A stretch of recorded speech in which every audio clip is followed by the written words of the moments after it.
Barrister गौर साहब, ये बताइएगा कि इमरान खान की गुज़श्ता रोज़ पिम्स अस्पताल में टीम गई, तो क्या उनका चेकअप वगैरह किया? देखो, रिपोर्ट हमने अभी देखा नहीं है, लेकिन खान साहब के जब भी आइसोलेशन में होते हैं, जब भी हमारा एक्सेस डिले किया जाता है तो हमारा बड़ा कंसर्न रहता है। खान साहब को पहले भी कान में इन्फेक्शन था, तो हमें ये कंसर्न ज़रूर था कि उसकी क्या हालत होगी। तो इसलिए हम चाहते हैं कि जो भी डॉक्टर हो वो शौकत खानम का डॉक्टर हो, ताकि हमारी भी तसल्ली हो, उनकी फैमिली की भी तसल्ली हो। जो पिम्स अस्पताल की अभी वहाँ देर है, तो इस वजह से जो पिम्स अस्पताल की टीम गई है उसकी जो मेडिकल रिपोर्ट उनके सामने नहीं आई, तो आप को तहफ़्फ़ुज़ात हैं? और हमेशा से हमने कभी एक्सेप्ट नहीं किया कि गवर्नमेंट की टीम जाए और वो उनको विजिट करे, और वो भी अकेले में जाए और वो उनको विजिट करे। हम हमेशा चाहते हैं खान साहब जहाँ से इलाज कराते रहें और जहाँ उनकी तसल्ली होती है, जहाँ से फैमिली की तसल्ली होती है वो हो। और वो शौकत खानम के डॉक्टर है, वो खुद आ जाते हैं, हमारे ही डॉक्टर होते हैं, वो आ जाते हैं। All government has to do is, हमें सिर्फ परमिशन दे दे कि वो खान साहब का विजिट करें। शहर दस्तूर पे अब अभी आए हैं, तो आज 1 साल की कारकर्दगी वज़ीर-ए-आज़म बताने जा रहे हैं, मुईशत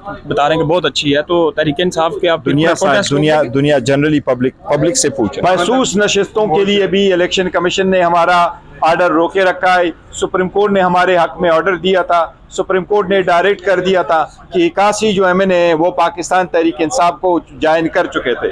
उसके सिलसिले में 39 का नोटिफिकेशन हुआ था, 38 का नोटिफिकेशन अभी भी बाकी है। वो इलेक्शन कमीशन का बाउंड है कि वो नोटिफिकेशन करे। सुप्रीम कोर्ट ने 2 मरतबा उसकी वजाहत रिजेक्ट करते हुए कहा कि वो बाइंडिंग है, इलेक्शन कमीशन जल्द से जल्द वो नोटिफिकेशन करे। उसके राइट में जो रिजर्व सीटें वो हमारा हक है, वो रिजर्व सीटें हमें मिले। साथ ही साथ जो KPK का इलेक्शन है सेनेट से इलेक्शन अभी इनकम्प्लीट है, वो भी हर सूरत होना चाहिए। हम समझते हैं इलेक्शन कमीशन इस आईनी जिम्मेदारी निभाने में नाकाम हो चुका है। इलेक्शन कमीशन को अब एहसास करना चाहिए, साल हो गया ये प्रोसेस अब मुकम्मल हो।